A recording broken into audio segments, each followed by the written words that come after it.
अस्सलामु अलैकुम। The special report with Mudassar Iqbal के साथ हाजिर खिदमत है। नाज़रीन, आज की बड़ी खबर जो है वो है सुप्रीम कोर्ट का फैसला जो खैबर पख्तूनख्वा और पंजाब में इलेक्शन से मुतल्लिक है। बड़ा क्लियर सी ये फैसला ये आया कि पंजाब में सदर और खैबर पख्तूनख्वा में गवर्नर तारीख का ऐलान जो है वो करेंगे इलेक्शन कमीशन के साथ। अब उसके बाद जो असल मामला शुरू हुआ है वो हुकूमत ये कहती है कि ये फैसला जो आया है वो उसको सराहते हैं, लेकिन ये फैसला 4-3 का है।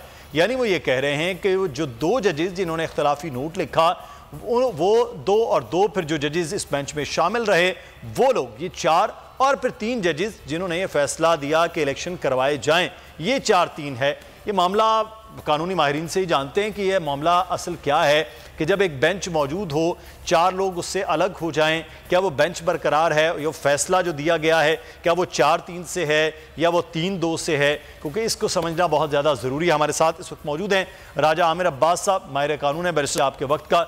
सैयद मुजम्मिल शाह साहब इस वक्त हमारे साथ मौजूद हैं, सीनियर एंकर पर्सन है। बहुत शुक्रिया मुजम्मिल आपके वक्त का। राजा साहब, सर ये 4-3 है, 3-2 है, ये आईनी तौर पर, कानूनी तौर पर ये फैसला क्या है सर?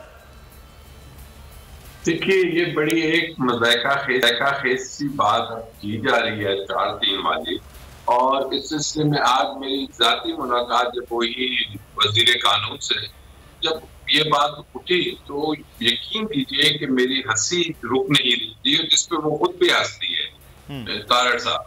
और फिर बहरहाल ये अब उन्होंने जो बात अगर आ रही है कि जी ये 4-7 का है, तो ज़ेन फॉर्मुलेट हुआ था, ये 9 मेंबर्स था, और फिर उसमें पहले दिन जब ऑब्जेक्शंस आए तो इसकी रिकॉन्स्टिट्यूशन हुई, इसको दोबारा से बनाया गया, और ये उस ऑर्डर में है कि जी इसकी रिकॉन्स्टिट्यूशन हो रही है, जिसमें चीफ साहब ने कोर्ट में आके कहा कि 2 मेंबर्स पे एतराज जिन पे था उन्होंने रिक्यूज कर लिया है, और 2 मेंबर्स, क्योंकि वो ऑलरेडी जो 2 मेंबर्स हैं, जब उन्होंने रिक्वेस्ट की थी उसके लिए सो मोटो के लिए अपना माइंड दे दिया था, और 2 मेंबर्स ने चूंकि अभी अपना माइंड दे दिया है कि ये पिटीशन हम नहीं सुनेंगे, ये सो मोटो सही नहीं है, तो इस तरीके से जो 9 रुकनी बेंच था वो दोबारा से 5 रुकनी बेंच कॉन्स्टिट्यूट हुआ। जब वो कॉन्स्टिट्यूट हुआ तो उन्होंने कहा कि अब केस की हियरिंग शुरू है, और जब केस का हियरिंग शुरू हुई तो वो 5 रुकनी बेंच के सामने तमाम जो है आर्ग्यूमेंट्स एक साइड ने किए, फिर दूसरी साइड ने किए, और उसके बाद फैसला रिजर्व हो गया कल रात को।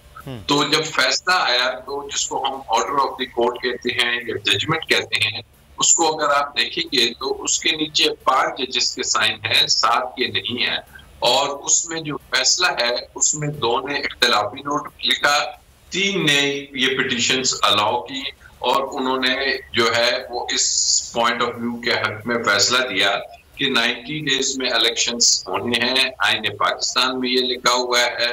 और फर्दर उन्होंने ये कह दिया कि जो पंजाब के इलेक्शंस हैं उसमें जो सदर साहब ने तारीख दी थी 9 अप्रैल की, उसको अब होल्ड किया और कहा कि ये तारीख बिल्कुल सदर साहब देने के मजाज थे, और साथ में ये लिख दिया अलबत्ता कि जी दौरान हियरिंग जब इलेक्शन कमीशन की ये बात आई कि जो शेड्यूल है, अगर उस पे इलेक्शन शेड्यूल पे अमल दरामद होता है तो जो पोलिंग की डेट है, इलेक्शन की बात नहीं हो रही, वो पोलिंग की डेट गालिबन 9 अप्रैल से आगे चली जाती है।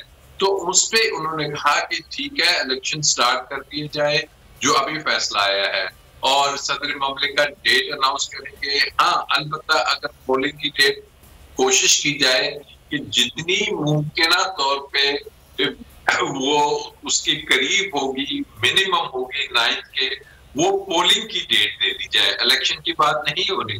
तो अब अगर पोलिंग डेट आगे चली जाती है 2-4 रोज, लेकिन बाकी प्रोसेस आज नहीं तो कल नहीं तो परसों शुरू ही होना है, filing of nomination paper, scrutiny और तमाम ये चीजें, तो ये फैसले में को क्लियरली कोई भी जो कानून की बेसिक्स समझता है वो कभी भी नहीं कह पाएगा कि ये 7 और 3 का फैसला है।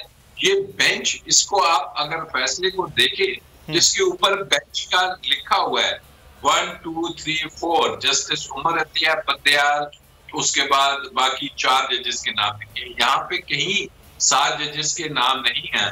और इसके एंड में अगर आप देखेंगे तो इसके एंड में भी 5 जजेस के साइन है। ये देखिए, अगर आपको पास ये हो तो दिखा दीजिए नाज़रीन कि 5 जजेस के साइन है, इसमें 7 के ही नहीं है। ये 2 ने इख्तिलाफी नोट लिखा, ये नोट अलग है। तो ये एक पॉलिटिकल स्टंट तो हो सकता है, इसमें कोई कानूनी फोर्स नहीं है इस आर्गुमेंट में। ये बड़ा क्लियर आपने कर दिया राय साहब कि ये जो है वो कानूनी तौर पर ये चीज़ है, क्योंकि बार बार ये बात हो रही है कि जनाब ये 3-4 का मामला है और 2 तो वैसे जजेस ने माजरत की थी, तो ये बेंच इस तरह से था। अगर ये वीडियो आपको पसंद आई है तो हमारे चैनल को सब्सक्राइब कीजिए और बेल आइकॉन को क्लिक कीजिए। इम्पोर्टेड हुकूमत और उनकी हवारियों की अदलिया के खिलाफ हर्जा सराई, मरियम नवाज की अदलिया और फाजिल जज साहिबान पर शदीद तनकीद। इस घिनौनी साजिश को बेनकाब करने पर बोल को एक दफा फिर नशरियात की बंदिश का सामना करना पड़ रहा है। बोल अदलिया की इज्जत के लिए खड़ा है और खड़ा रहेगा। सब्सक्राइब करें और बेल दबाएं ताकि कोई खबर रह न जाए।